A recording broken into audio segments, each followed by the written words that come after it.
오늘 우리가 읽은 5장 1절로 18절 말씀은 38년 동안이나 병들어 고통받고 있는 이름 모를 병자를 고쳐주시는 예수님의 말씀이 담겨져 있는 것을 보게 됩니다. 우리 어제 살핀 말씀에서는 왕의 신하의 아들, 그 병 걸렸지 않습니까? 죽게 된 병 걸렸다고 아버지가 예수님 찾아왔었죠. 말씀으로 그 아들을 고쳐주셨습니다. 그러니까 어제 말씀 그리고 이어지는 오늘 말씀, 우리 주님 또 한 번 사람을 치유하여 고치시는 표적을 보여주고 계시다라고 하는 것입니다. 여러분들 38년을 병으로 앓았다. 병 앞에 장사 없다라고 하는 말이 있지요. 예, 정말 오래 아픈 것 같습니다. 어쩌면 자기 스스로 자기의 인생을 포기할 수도 있을 그런 상황일지도 모르는데 이 병자는 그렇지 않은 것 같습니다. 어떻게 해서든지 병이 낫고 싶어서 베데스다라고 하는 예루살렘에 있는 양문 곁에 있는 그 연못에 나가 누워 있는 것을 보게 된다라고 하는 것이죠. 그만큼 간절히 낫기를 원했습니다. 38년 아팠다라고 하는 것은 그 당시 살았던 사람들의 평균 연령이 지금보다 훨씬 낮았다라고 하는 걸 우리가 생각한다면 그 인생의 대부분을 병들어 지냈다라고 하는 것이죠.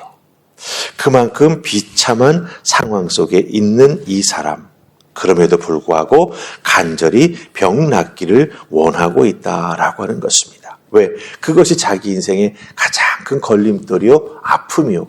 결국 자기가 자기 되지 못하고 병 때문에 정말 그 인생이 무너져 내려버리고 말았다라고 하는 것이죠.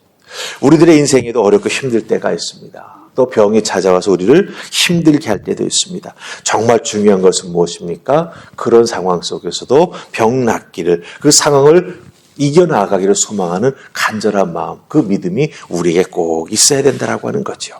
자, 그런 관점으로 오늘 말씀 속에 나오는 이 38년 된 병자와 예수님의 대화를 한번 잘 들여다보십시다. 귀한 것을 발견할 수 있습니다. 우리 2절 말씀 함께 읽습니다. 2절 찾으셨습니까? 같이 읽습니다. 시작.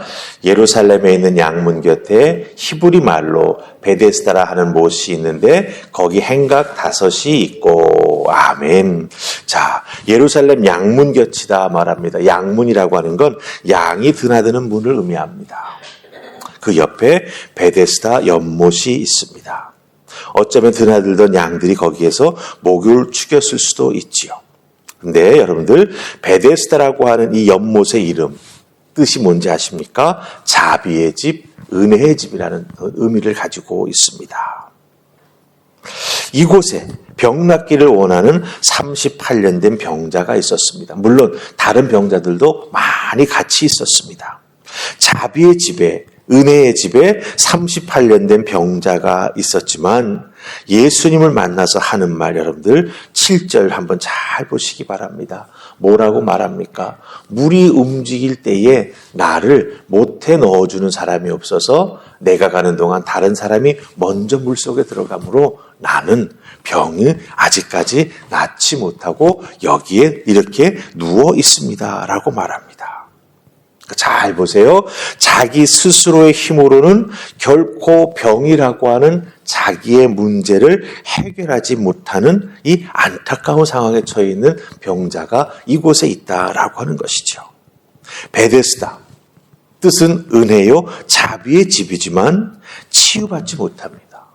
병 낫기를 간절히 원하는데, 그렇죠? 예. 문 옆에 누워 있는데 그렇게 간절히 준비하고 있지만 여러분들 병이 낫지 못한다라고 하는 거예요. 왜 그럴까요? 왜? 마음도 있고 병 고칠 수 있는 장소에 가 있기도 하는데 왜 이 38년 된 병자는 병을 낫지 못했을까요, 여러분들? 우리가 4절과 7절을 연결해서 한번 읽어보십시다. 4절 읽고 7절만 읽습니다. 자, 4절 먼저 읽습니다. 시작. 이는 천사가 가끔 못해 내려와 물을 움직이게 하는데 움직인 후에 먼저 들어가는 자는 어떤 병에 걸렸든지 낫게 되미르라. 7절. 병자가 대답하되 주여 물이 움직일 때에 나를 못해 넣어주는 사람이 없어 내가 가는 동안에 다른 사람이 먼저 내려가나이다. 아멘. 자, 물이 움직인 후에 제일 먼저 들어가야 병이 고쳐집니다. 근데 이 38년 된 병자는 어떤 상황입니까? 베데스다 연못 옆에 있지만, 은혜의 집, 그 자리 옆에 있지만 자기는 물에 넣어주는 사람이 없어서 병이 낫지 못하고 있다라고 하는 거예요. 1등하지 못해서 병 낫지 못하고 있다라고 하는 것입니다. 여러분 잘 보세요. 행동으로, 그것도 선착순으로 가장 먼저 베데스다 연못 물속에 뛰어들어야만 치유를 받을 수 있습니다. 근데 베데스다 뜻이 뭐죠? 은혜의 집 혹은 자비의 집입니다. 은혜나 자비, 이 귀한 이름을 가지고 있는 이곳에 은혜나 자비가 아닌 개인적인 노력이나 첫 번째 들어가야 된다고 하는 규칙이나 다른 사람보다 싸워서 내가 먼저 1등 해야 병을 고칠 수 있다라고 하는 이런 모습. 그렇죠? 개인적인 노력이나 어떤 규칙, 이것만이 드러나고 있다라고 하는 거예요. 그럼 생각해 보십시다. 이름과 걸맞는 것입니까? 걸맞지 않습니까? 이름과는 전혀 걸맞지 않아요. 자비의 집, 은혜의 집. 그런데 1등 해야 되고, 내가 움직여서 뛰어 들어가야 하고, 다른 사람을 이겨야 하고. 그렇다라고 한다면 여러분들, 베데스다는 은혜의 집, 자비의 집이 아니지요. 오히려 율법의 집입니다. 경쟁의 집입니다. 개인이 노력해야 규칙에 자기 자신을 맞추어야만 병을 고칠 수 있기 때문이지요.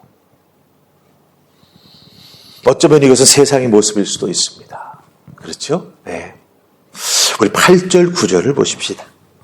8절 9절 찾으셨습니까? 우리 같이 읽습니다. 시작.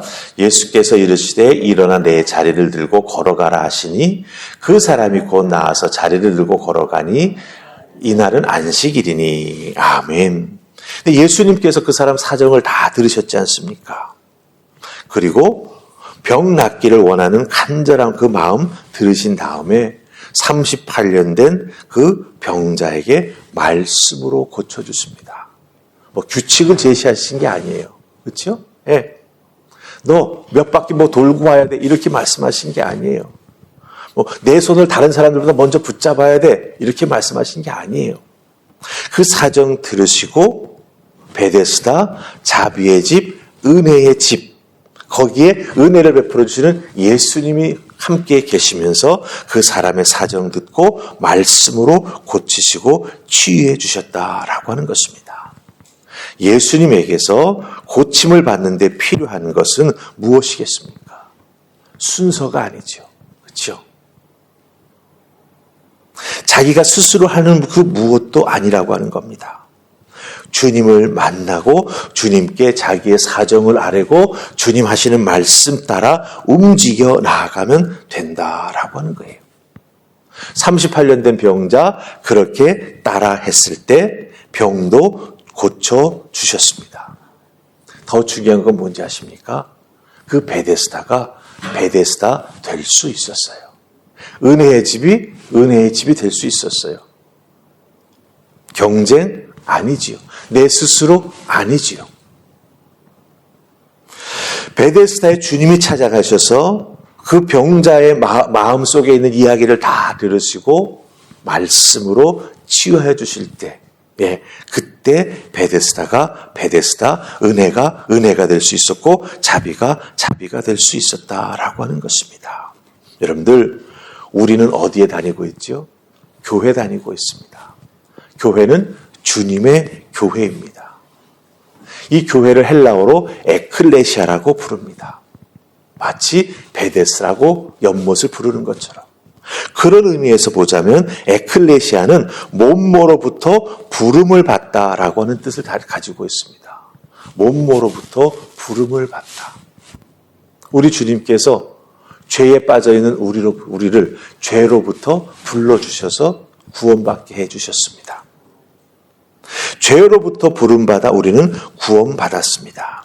그러기에 교회는 은혜의 집이요, 자비의 집이요, 구원의 집입니다. 그렇죠? 그럼 진짜 은혜의 집, 진짜 자비의 집, 진짜 구원의 집, 진짜 주님의 교회가 되기 위해서는 어떻게 해야 할까요?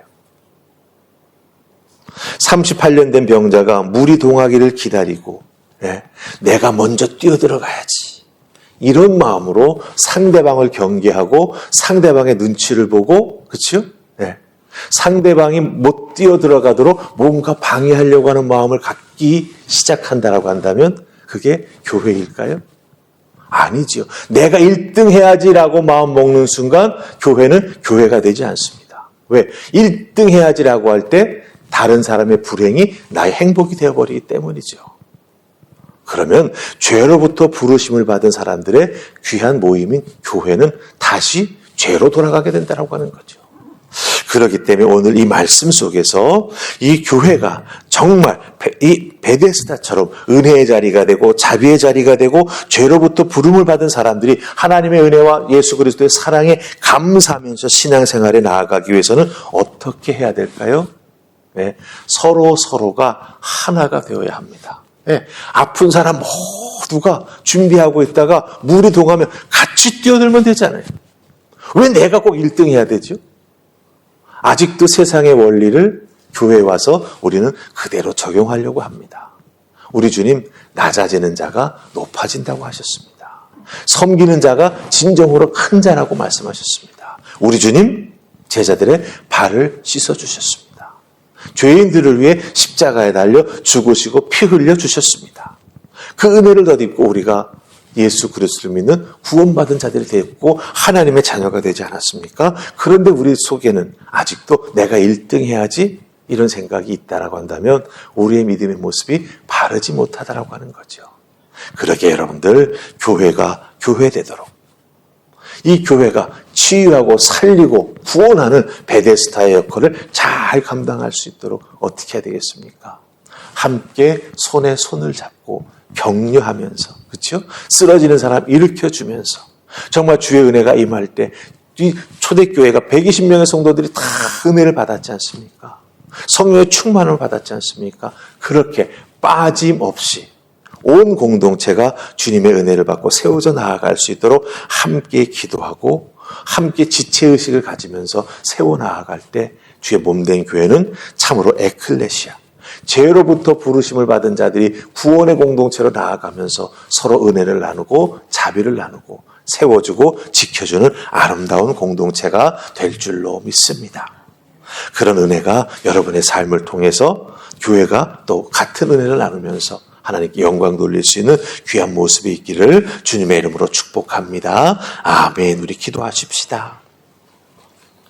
하나님 감사합니다. 오늘 주신 말씀 잘 기억하게 하옵소서. 베데스다가 베데스다 되기 위해선 1등이 중요한 게 아니라 함께가 중요했던 것을 보게 됩니다. 교회가 교회되기 위해서는 주의 은혜가 제일 먼저 움직여야 될 것이며 주의 은혜 받은 자들이 믿음으로 어떻게 행할 것인지 주의 말씀을 따라 움직여 나아가는 아름다운 모습이 있어야 될 줄로 믿습니다. 주님 도우셔서 내가가 아닌 우리가 되게 하시고 우리가 아닌 하나님이 먼저 이렇게 모든 것이 변화되는 아름다운 모습 저희들에게 허락하여 주시옵소서. 그렇게 될 때 주의 몸된 교회는 주님의 교회가 되는 줄 믿습니다. 주님의 교회는 세상 속에서 죽어져가는 사람들을 구원하는 믿음의 방주의 역할을 감당하게 될 줄 믿습니다. 주여 도우셔서 이 세상 속에 주어진 사명 감당케 하시고 믿음으로 살아가는 저희들 되게 하시고 특별히 함께하기에 주의 은혜를 우리 모두가 다 풍성히 받고 믿음 안에서 축복받는 아름다운 하나님의 사람들 될 수 있도록 역사하여 주시옵소서. 오늘 하루 나의 삶도 주님이 함께해 주시기에 우리가 함께 걸어갑니다 라고 하는 아름다운 고백으로 하루를 마칠 수 있기를 소원하옵고 예수님 이름으로 기도하옵나이다. 아멘.